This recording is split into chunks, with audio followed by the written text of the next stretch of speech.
ఇంటి సమాచారం వాట్సాప్ ఛానల్లో జాయిన్ అవ్వండి. అన్ని విశేషాలు ఎప్పటికప్పుడు తెలుసుకోండి. మాట్లాడుతూ కూడా బయటకు వెళ్ళొద్దంటారు, నిజమేనంటారా? మాట్లాడుతూ వెళ్ళొచ్చు తల్లి, అరుచుకుంటూ వెళ్ళకూడదు, చెప్పులు విసురుకుంటూ వెళ్ళకూడదు. మీరు గమనించండి, ఇంట్లో కొంతమంది పిల్లలు ఉంటారు, బయటికి వెళ్తున్నప్పుడు నాయన ఇది తీసుకురా అని చెప్పేసి పంపిస్తారు. వాళ్ళు విసుక్కుంటూ కాళ్ళు చేదరించుకుంటూ నేను వెళ్ళనని చెబుతూ అటు ఇటు తొక్కుతూ నరుస్తారు. అంటే భూమిని శబ్దిస్తూ అసహించుకుంటూ మాట్లాడుతూ చిరాకు పడుతూ వెళ్ళి ఆ వస్తువుని తీసుకొస్తారు.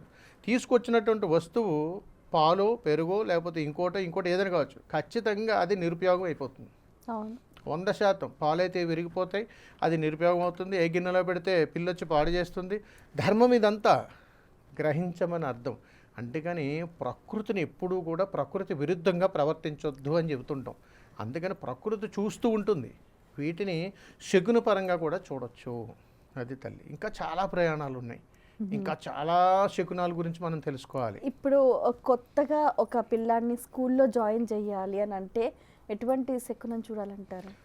ఒక పిల్లగాడిని స్కూల్లో జాయిన్ చేయాలని అంటే పూర్వకాలంలో పెద్దలు తీసుకెళ్ళి జాయిన్ చేసేవారు. ఉదాహరణ గుర్తుపెట్టుకోండి, మనవలని తాతలు వాళ్ళు తీసుకెళ్ళి స్కూల్లో జాయిన్ చేసేవారు. తల్లిదండ్రులు వెళ్ళేవారు కాదు. మా మనవడు అని గర్వంగా తీసుకెళ్ళారు. అది శుభశకునం. ఇప్పుడు నాకు బిజీ అయిపోయింది, నేను ఉద్యోగానికి వెళ్తున్నాను, నువ్వు తీసుకెళ్ళి జాయిన్ చేస్తే బాబాయ్ తీసుకెళ్ళి జాయిన్ చేస్తాడు, తమ్ముడు తీసుకెళ్ళి జాయిన్ చేస్తానని వెళ్తున్నాను. కొన్ని స్కూళ్ళల్లో పేరెంట్స్ వెళ్తున్నారు. శకునము. మనం బయలుదేరి వెళ్తున్నప్పుడు పిల్లల్ని తీసుకెళ్ళి స్కూల్లో జాయిన్ చేసేటప్పుడు ఎప్పుడూ కూడా గృహంలో ఆటంకాలు లేనటువంటి విధంగా చూసుకోవాలి. ఆడవాళ్ళ ప్రయాణాల్లో ఆటంకాలు లేకుండా మొట్టమొదటి తీసుకోవాల్సినటువంటి జాగ్రత్త. రెండోది, ఎలాంటి శౌచాలయానికి వెళ్ళి అక్కడి నుంచి బయలుదేరి వెళ్ళకూడదు. కొన్ని ప్రయాణాలు చేస్తుంటాం, పిల్లలు తీసుకెళ్ళటప్పుడు అర్జెంట్ ఒక నిమిషం ఉండని చెప్పి ఆ కార్యక్రమం ముగించుకుని వెళ్తుంటారు. అక్కడ కూడా ఈ యొక్క ప్రభావం జీవితకాలం పడిపోతుంది వారికి. ఆ ఒక్క క్షణంతో పాటు వాళ్ళు ఎన్ని స్కూల్సో మారిపోతుంటారు. అలా వారికి ఏం చదివినా వారికి సెట్ కాదు. ఎందుకు కాదు అని అంటే తల్లిదండ్రులు తొలుతగా వారి విద్యాభ్యాసం కోసం చేసేటువంటి మొట్టమొదటి అడుగు ఏదైతే ఉందో అదే. అలాగే వాళ్ళు విద్యాభ్యాసం కోసం చేసేటువంటి ప్రయాణం అంటే ఈరోజు మా అబ్బాయికి అక్షరాభ్యాసం చేస్తున్నామని అంటారు.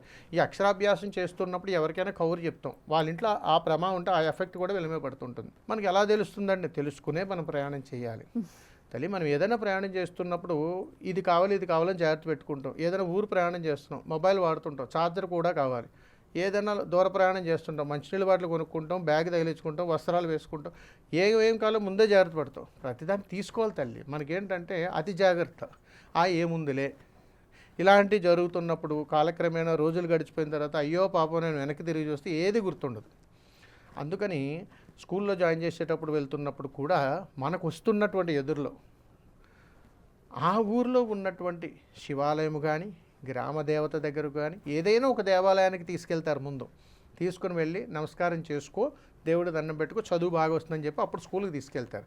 ఈ వెళ్తున్నటువంటి మధ్యలో ఎక్కడైనా వీరికి మంచి కుండలు తయారు చేసేటువంటి ప్రదేశం కానీ, కుండలు కానీ, గుమ్మడికాయలు కానీ, బూడిద గుమ్మడికాయలు కానీ, తీపి గుమ్మడికాయలు కానీ, అదేవిధంగా పచ్చ రంగుతో కూడుకున్నటువంటి ప్రకృతి అంటే ఆకుకూరలు కానీ వీరికి, అదేవిధంగా కుందేలు పిల్లలు ఇలాంటివన్నీ ఎవరైనా పెంచుకుంటూ ఉంటారు, వాటిని చూడటం, ఇవన్నీ శుభశకునాలుగా చెబుతారు. ఎప్పుడు బాల్య దశలో విద్యాభ్యాసం కోసం వీరిని మనం సిద్ధం చేస్తున్నప్పుడు వీరి దృష్టి ఒక్కసారి అటువైపుగా తిరిగితే మనం వెళ్ళే పని దిగ్విజయం.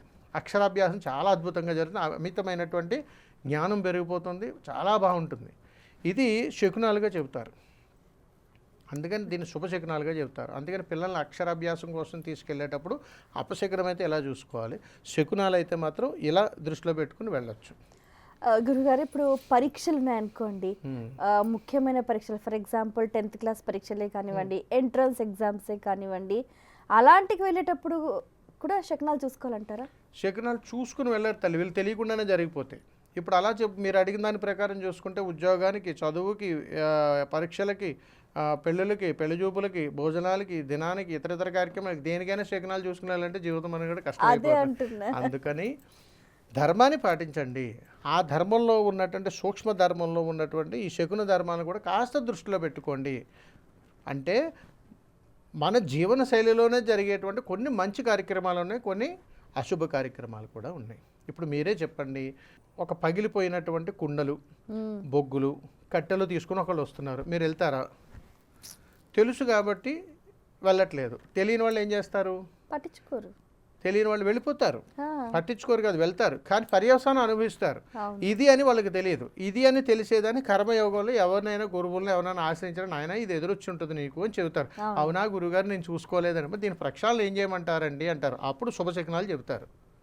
ఓకే. అంతే తప్ప తల్లి ఇది పట్టించుకోవాలి ఇది చేయాలంటే, మనిషికి తన మీద తను శ్రద్ధ ఉన్నప్పుడు అన్నీ పట్టించుకుంటాడు. తనకు తన మీద శ్రద్ధ లేదు.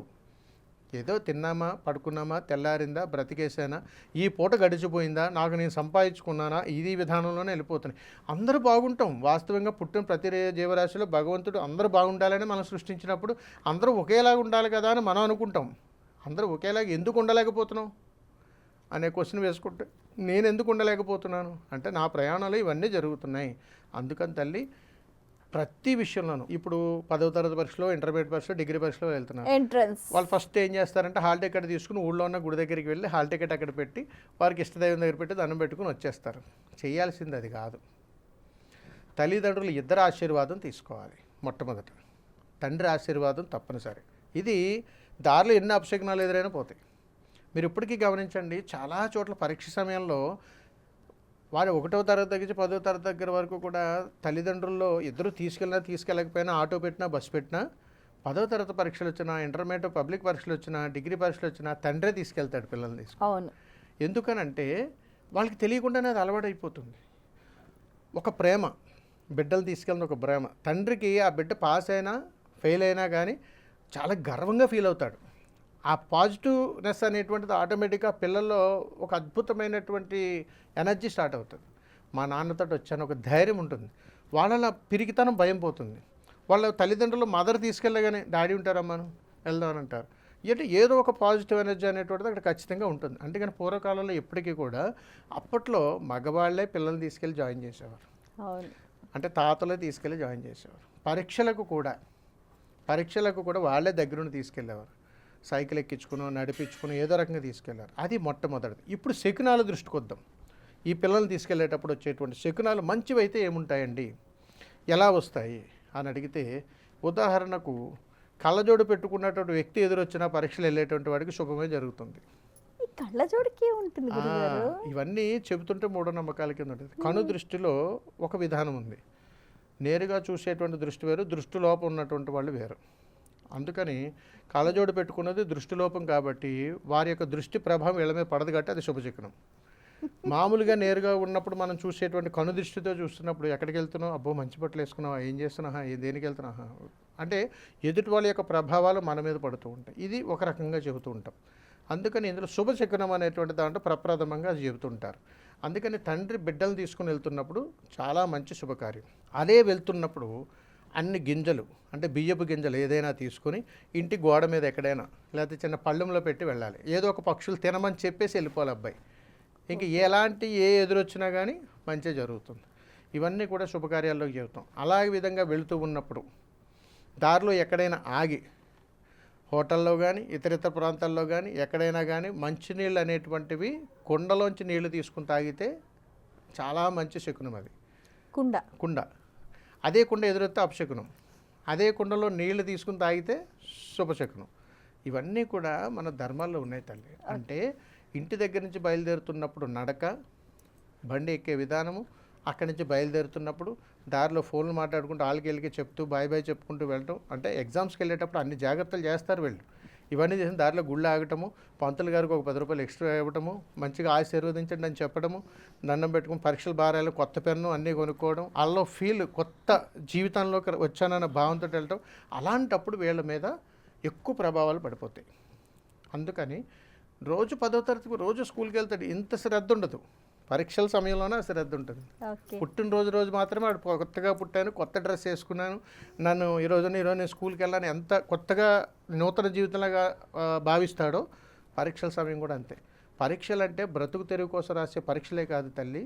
ఈ సృష్టిలో ఈ సమస్త జీవనంలో ఈ మనుగడలో ప్రతి జీవికి కూడా ప్రతిరోజు నూతన జీవితమే. అలా అనుకుని బ్రతకగలిగితేనే నిండు నూరేళ్ళు ఉంటారు. ఏముందులే అని బ్రతికితే 100 ఏళ్ళ ఆయుష్ 60 ఏళ్ళకి దిగిపోవటానికి ప్రధానమైన కారణం అదే.